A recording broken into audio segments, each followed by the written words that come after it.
沿着台九线一直走，我们来到花莲县最大的客家庄凤林。夹在高山与大海之间的花莲，面积有4628平方公里。如此的大山大水，还有广大的草原，是花莲地区牧业的发展的最大本钱。到民国81年的时候，就是开始政府提倡这个休闲农业。过很多，因为政令法令还完全改变了就是解编了所以是从基本上休闲农业开始在转型。那我们就是农场有体验到说，应该要让全国的民众来我们农场，又能够看得到东西，又能够学得到东西，能够深深的体验到农家的生法，就是农家的这个体验大自然，最重要是大自然能够看到一些，看到开枝眼那个乔木都是山光水色。如果来我们住我们这个农场的话，第二天早上可以品尝到最新鲜的鲜奶。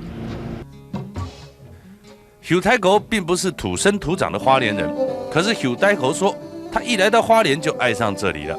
整个农场里除了牧场，还有规划有鸟园、果园、花园等等许多的景点。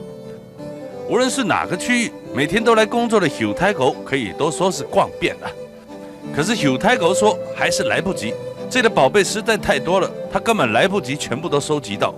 但是来到农场里呢，不但吃得好、住得好、玩得好，光是在大草原上发呆都是一种很好的享受哦。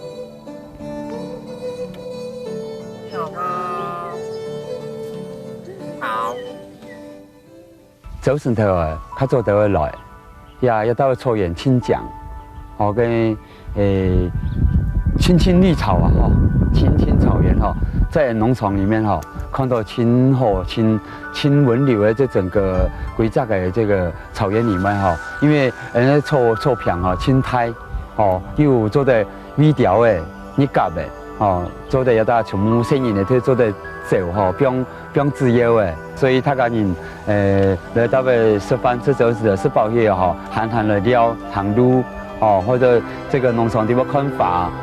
看这个东部的最重要的就是好山好水这么亮丽的这个中央山脉，还有海岸山脉。农场地方就是介于就是中央山脉跟海岸山脉中间亲讲的一个地方。所以讲有人讲农场那个花东纵谷地方牛奶隐秘之地。你们绝对想不到，多年以前这里却是堤岸边的冲击地。可是凭借着双手跟一股不屈不挠的力量，花莲如今已是台湾牛乳最大的来源地。你可以说是人定胜天，可是我们更该赞叹的是生命的强韧。我感觉讲，让农场地方当日就有新生命诞生，不管是小牛生牛的强补长迥出来，或是兔的长迥出来。因为农场地方有条的强补长迥出来，或者是长迥出来，小草。它也会发给人牙，洗草的，所以我挺喜欢让农场地方给人就是有一种感觉讲，当你走石头了，就有新生命的诞生。所以我来农场做也是我挺喜欢的地方，就是农场地方当你走石头木竹一打开了，就是有全部整个大太草原的，就是给我充满的希望。这个在这个人生当中来这里能够来这里